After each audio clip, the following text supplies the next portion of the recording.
मेरी बहुत ज़्यादा तबीयत ख़राब हो गई थी 8-10 महीने, तो फिर छोड़ना पड़ा उसे। तो मतलब ऐसे ट्यूमर था जो कि लाइफ थ्रेटनिंग टाइप का हो गया था, फिर मेंटल ब्रेकडाउन हो गया। मम्मी ने बोला कि अंकित ज़्यादा परेशान मत हो, ऑनलाइन कहीं काम ढूंढ लो। दीदी प्रैक्टिकल थी, उसने बोला नहीं अंकित, पहले हार्ड चीज़ करो, फिर आसान चीज़ तो होती रहेगी। तो तब से फिर लॉ सीखो की जर्नी स्टार्ट हुई। आप उनकी रिसोर्सेज यूज करके थक जाओगे, लेकिन वो रिसोर्सेज खत्म नहीं होंगे। तो ऐसे चला, फिर नौकरियां मिल गई, टियर 3 लॉ फर्म में मिल गई थी। अब करनी है फ्रीलांसिंग, अब करनी है खुद की लॉ फर्म। मेरी जो जॉब असिस्टेंस है वो लॉ सीखो है, मेरा एक डिपार्टमेंट है लाइफ का। तो मुझे बहुत प्राउड है, एक राहुल आईएएस, एक सिम्बोयसिस और एक लॉ सीखो के ऊपर, कि मैं इन तीनों जगह का एल्यूमिनाई हूँ।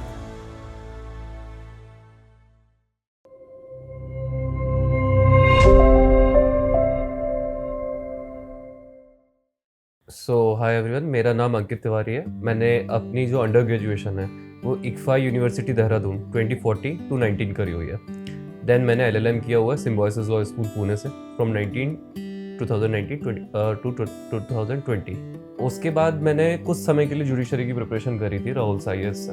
पिछले 3 साल से अलग अलग लॉ फर्म्स, मतलब टियर 3 लेवल की law firms plus in house council जैसे काम किया हूँ। और अभी पर्टिकुलरली मैं अभी इंडिपेंडेंटली वर्क करता हूँ। मैं एक लीगल कंसल्टेंट हूँ, तो अभी मैं पॉश ट्रेनिंग्स भी देता हूँ। मेरे पास कुछ 1-2 फॉरेन क्लाइंट्स हैं जिनके लिए मैं कॉन्ट्रैक्ट एब्स्ट्रैक्शन वाला काम करता हूँ। साथ में मेरा कुछ मैं यूनिक अप्रोच ला रहा हूँ। साथ में मैंने अभी तक 3 किताबें लिखी हुई हैं और वही कुछ ना कुछ नया नया करता ही रहता हूँ।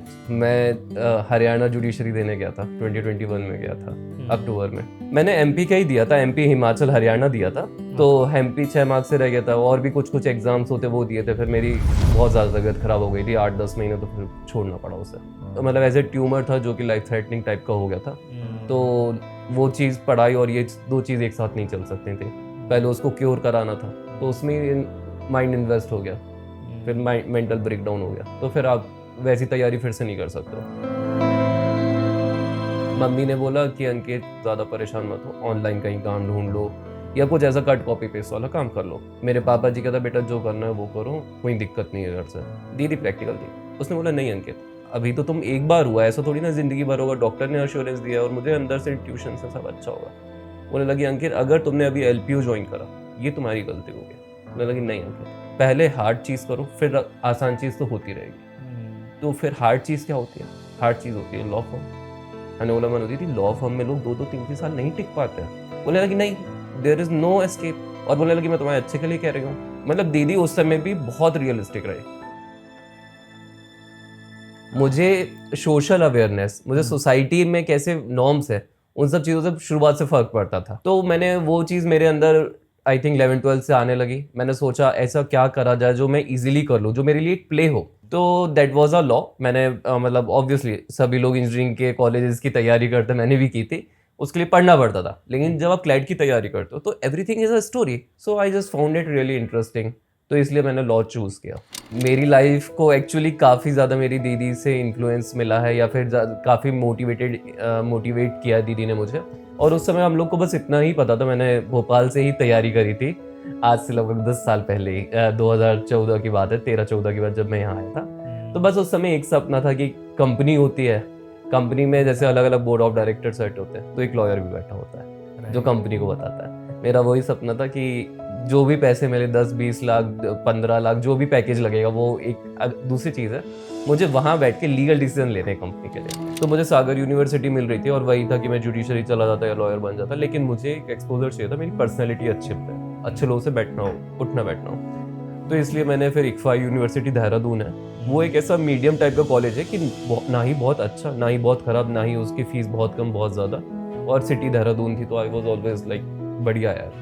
तो मैंने वहाँ से अपनी 5 ईयर्स की पढ़ाई करी। मैं वहाँ पे गया तो मुझे लगता था लॉयर्स, मतलब मैं लॉ एज इन प्रोफेशन को गलत तरीके से लेता था। मुझे उस समय तक टीचर बनना था, प्रोफेसर बनना था। और जब मैं वहाँ देखता भी था तो इंटर्नशिप में बच्चे जाते थे, दिल्ली जा रहे हैं, दिल्ली जाके क्या कर रहे हैं, सिर्फ जेल। कॉलेज में भी हम लोग को क्या पढ़ाया जा रहा है, administrative law, rule of law, है ना, या फिर क्या बोलूँ मैं, डेलीगेशन ऑफ पावर। इन सब का क्या यूज़ है? कुछ नहीं, हम लोग को पता ही नहीं था। पापा मम्मी 2 चीज़ें बोलते थे, वकालत नहीं करना है, एक पुलिस वाला काम नहीं करना है। ठीक है, तो भाई मैंने उसी चीज़ में आगे बढ़ा, तो मैंने चलो एलएलएम तो कर ही सकते हैं, लॉ तो छूट ही नहीं रहा था। और देखिए आज मैं लॉ कर रहा हूँ, जो मेरे घर वाले नहीं चाहते थे कि मैं आज लिटिगेशन भी करता हूँ, कुछ केसेस है। और मेरे जो जीजा जी हैं वो आईपीएस ऑफिसर हैं, तो वो पुलिस में है। तो घर वालों को जो दोनों चीजें नहीं चाहिए थी, जो हम लोग के स्टीरियोटाइप्स थे, वो दोनों ब्रेक हुए और वही चीज हुई जो चाहते नहीं थे। एलएलएम मैंने 1 साल का किया। उस समय 1 साल का होता था, 2019 to 2020 मैंने किया। And now again this is a very controversial thing कि मेरी दीदी ने उस समय आईआईटी रुड़की से पीएचडी करी, ठीक है।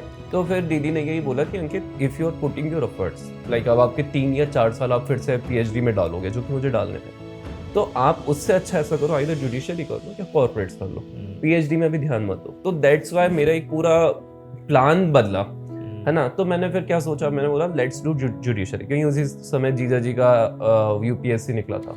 अगेन मैंने हमेशा किताब को जब पढ़ता हूँ, तो मैं जैसे आपको बोलूँ आर्टिकल 39 है या फिर लीगल एड की बात करूँ, फंडामेंटल राइट्स की, तो मैं उसे पढ़ के मैं उसे ऑब्जर्व करता था।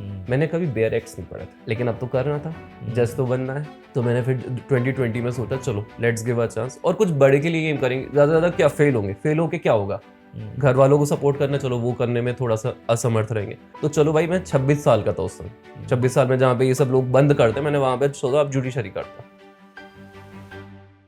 तो सर लोगों के काफ़ी एड्स आते थे एंड फ्रीलैंसिंग का देखता था, लिंक्डइन खुद से थोड़ा बहुत बनाया था। मेरे एक्चुअली बहुत अच्छे अच्छे दोस्त हैं इन हाउस वर्क कर रहे हैं, लॉ फर्म्स में तो कम है। उन्होंने भी मुझे थोड़ा बहुत बोला कि अंकित लॉ सीखो करो, वो प्रोफेशनल्स है। उस समय कोर्स होता था 30,000 का जब मैंने किया, ठीक है।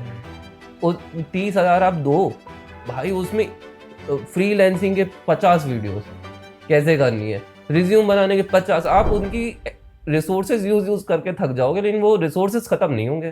क्या हुआ था, वैसे तो पैसे की इशू नहीं था, लेकिन ऑपरेशन से कुछ पैसा बच गया था, वो जो मैंने फेस बताया। तो मैंने आधा डाला स्टॉक्स में, दीदी ने डलवाया, और आधा कहाँ डाला, लॉ सीखो में 30,000 60,000 बचा था। तो तब से फिर लॉ सीखो की जर्नी स्टार्ट की। तो जब मैंने कैरियर काउंसलिंग करी ना, तो उन्होंने बताया कि मैं ये कोर्स होते हैं वो कोर्स होते हैं, तो मैंने डायरेक्टली फिर एनरोल कर दिया था। मुझे उनकी बात कन्विंसिंग लगी थी कि एटलीस्ट अगर वो 100 बोल रहे हैं, अगर उन्होंने 60 दिया और 60 में से अगर मैं 30-40 भी उपयोग कर पाया, तो मेरी नौकरी लग जाएगी। मेरा एडवांस कॉन्ट्रैक्ट ड्राफ्टिंग नेगोशिएशन वाला कोर्स पूरा बंडल था जी। मुझे एक क्लास बहुत अच्छी याद है, वो मैम काफ़ी समय तक पढ़ाई। कोई सीएस मैम थी, सीएस करी हुई थी, कंपनी सेक्रेटरी। उन्होंने मुझे एमसीए वेबसाइट बताया, ठीक है। उन्होंने मुझे उस क्लास में, लाइव क्लास में, उन्होंने लीगल ओपिनियन बनाना सिखाया, ठीक है। उन्होंने लीगल कंसल्टेंसी, तो रिसेंटली अभी हम लोग एक क्लाइंट क्लोज कर रहे हैं, दिल्ली बेस्ड है, तो उसमें वही फॉर्मेट आज तक यूज हो रहा है। श्वेता मैम थी एक, है ना, तो श्वेता मैम ने बहुत हेल्प करी। फिर उसके बाद श्वेता मैम ने मेरी लिंक्डइन प्रोफाइल बनाई, और भी काफ़ी सारे लोग थे। तो मैं इस चीज़ को काफ़ी, मुझे मीटिंग्स, लोगों से बात करना सीखना अच्छा लगता था। तो लिंक्डइन, फाइवर, अपवर्क, इन तीनों में मेरा अच्छी प्रोफाइल बन गई थी। इवन रिज्यूम भी उन्होंने 2-3 बार करवा के एक अच्छा रिज्यूम बनवा लिया। एक काम मुझे मिला था साइटेशन वाला, क्योंकि मैंने बुक्स लिखी हुई थी, तो मैंने साइटेशन का काम किया था। तो एक मैम है, मुझे नाम याद नहीं आ रहा, वो उन्होंने मुझे काम दिया था, तो मैंने वही 2-3 हज़ार का था, 3-4 घंटे का काम था, उसे ब्लू बुक साइटेशन में चेंज करना था, तो मैंने बढ़िया कर दिया था वो। हाँ, उसके बाद मुझे 2-3 महीने बाद मैंने ट्राई करा, तो मुझे एक जॉब मिल गया। क्या थी ये जॉब? वो एक बेसिकली छोटी सी लॉ फर्म थी, हैदराबाद बेस्ड। मुझे कॉर्पोरेट में जाना था, लिटिगेशन में नहीं जाना था, तो मुझे वहाँ पे मिल गई थी। इसके पहले मुझे एक कंटेंट राइटिंग की इन हाउस जॉब लॉ सीखो ने ऑफर करी थी 35,000। अब मैंने खुद से कोशिश करी थी, रिज्यूम मैम लोगों का ही बनाया, लॉ सीखो का ही बनाया हुआ गया था वहाँ पे। एक और जॉब दिलवाई उन्होंने या पूरी टीम ने मिलके, दिल्ली बेस्ड कंपनी की। उन्हें क्या कराना था, उन्हें बुक्स पब्लिश करानी थी, उन्हें एजुकेशनल इवेंट्स कराने थे, कंटेंट राइटिंग। वो थी 22,000 की जॉब। तो एक आपके यहाँ लक्ष्मी मैम है, हैदराबाद बेस्ड है वो, शायद, उन्होंने फिर बहुत हेल्प करी। तो आप लोगों ने फिर मेरी एक जॉब लगवाई, वही थी 22-23 हज़ार की थी, पुणे बेस्ड थी, लेकिन वो काम बहुत अच्छा था। काम क्या था उसमें, पूरा कॉन्ट्रैक्ट का। तो मैम ने 8-10 साल का एक्सपीरियंस के बाद, इन हाउस के बाद, अलग अलग जगह उन्होंने खुद की लॉ फर्म चालू करी थी। हाँ, और वो पूरा कॉन्ट्रैक्ट का काम करती थी, ठीक है। अब वो दे रही थी 22,000 रुपये उस समय, लेकिन मेरे पास एक और इन हाउस का था, लॉ फर्म ये था, और एक इन हाउस वाला भी था, जहाँ पे 35 मुझे मिल रहा था। मैंने वो ज्वाइन कर लिया था, और मेरा एम दीदी ने दे दिया था मुझे कि अंकित Tier 1 Tier 2 तक पहुँचना है, नाम लगाना है, फिर उसके बाद तुम्हें टीचिंग करनी है, एक लॉ फर्म खोलनी, जो करना करो। तो मेरा वही चल रहा था। तो मैंने मैम लोगों से फिर बोला कि मैम आप लोग मुझे कहीं पे देखिए फिर से जॉब का। फिर मेरे इंटरव्यू शेड्यूल पे शेड्यूल, बस मैं एक काम करता था, मैम लोगों ने जो वो टीम ने जो लिस्ट दी थी मैं उसमें ईमानदारी से अप्लाई करता था। लेकिन फिर ज्वाइन अगेन मैंने वहाँ करी जहाँ पे मुझे मतलब खुद से मिला था। तो मैं खुद से भी करता था, क्योंकि मैं तब तक क्या हो गया था, मैम लोगों से मैं डिस्कस होता था, टीम से डिस्कस होता था, तो उन्होंने मुझे बताया कि वो कैसे जॉब ढूंढते हैं, कैसे क्या करते हैं। उन्होंने मुझे भी सिखाया, ऐसा नहीं है कि वो कुछ छुपा के रखा।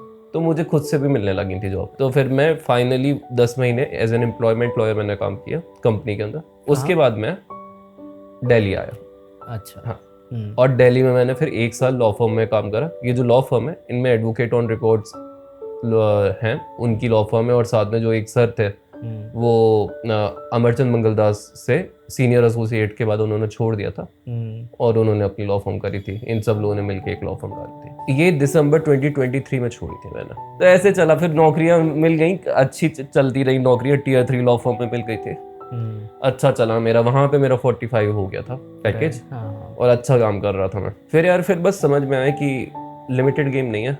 अब नौकरियां मिल गई, लॉ सीको ने हेल्प कर दी, नौकरी क्रैक कर ली। राइट। अभी जाके कोशिश करूंगा 50,000 की 55,000 की नौकरी मिल जाएगी आज से। चलो अभी नहीं मिल रही, 4 महीने में मिल जाएगी, फिर 2 साल बाद डिप्रेस। तो करना क्या है, ये साइकिल को ब्रेक कैसे करना। अब नौकरी वाला सेगमेंट हो गया, तब तक लॉ सीखोगे 3 साल भी हो गए थे। अब करनी है फ्रीलांसिंग, अब करनी है खुद की law firm. So now this is a part and this is going really good. Mummy तो बोल रही थी बेटा मुझे तो पता ही था तुम्हें ये करना है, तुमने जॉब भी सिर्फ देखने समझने के लिए करी थी, तुम कॉलेज में यही करते थे, अब तुम्हें फिर यही करना है, ना सुबह ना रात ना दिन ना शाम, यही करना है। और अब जब यही करना है तो अब जो करना है करो, मुझे वो बोलना नहीं। पापा जी बोलने लगे अंकित जो भी हो रहा है बहुत अच्छा ही होगा। दीदी बोली अंकित मुझे बहुत अच्छी ट्यूशन है, करते रहो, करते ही रहना है और पैसे का नहीं सोचना है, फंडिंग लगाओ, टीम बिल्ड करो। कैरियर में जो स्किल्स काम आते हैं ना वो जैसे बिजनेस करना होता है ना, तो बिजनेस करना कोई नहीं सीखता। नौकरी पाना होता है ना, पेट भरना होता है, कोई नहीं बताता। दोस्त हो, भाई हो, माँ बाप हो, इंसान को खुद की मदद खुद करनी है। तो आई वुड से मुझे बहुत प्राउड होता है मेरी 3 इंस्टीट्यूशन के ऊपर, वैसे तो 4 के ऊपर लेकिन 3 के ऊपर। पहला है राहुल साइंस, जहाँ से मैंने जुडिशरी की तैयारी की। दूसरा मुझे अपने सिम्बॉयसिस के ऊपर बहुत प्राउड है, उन्होंने मुझे इंटेलेक्चुअली कैसे ग्रो करना। लेकिन जो मुझे पैसे कमाना सिखाया वो लॉ सीको था। तो लॉ सीको ने मुझे जो चीज़ें सिखाई हैं तो मुझे बहुत प्राउड है, एक राहुल IAS, एक सिम्बॉयसिस और एक लॉ सीको के ऊपर, कि मैं इन तीनों जगह का एलुमनाई हूँ। तो जब मैं लॉ सीको से के साथ जुड़ा, मेरी advertisement, marketing skills, presentation skills, positioning, वो पूरा कवर हो गया। क्योंकि मेरे बहुत सारे दोस्त Tier 3 लॉ फर्म में आज तक नहीं पहुंच पाए। मेरे इमोशनल दोस्त कुछ हैं, मेरी दीदी मेरी गाइडेंस में है ना, पापा जी फाइनेंस देख लेते हैं अभी के लिए, है ना, उस समय देखते थे। तो वैसे ही मेरी जो जॉब असिस्टेंस है वो लॉ सीको है, मेरा एक डिपार्टमेंट है लाइफ का।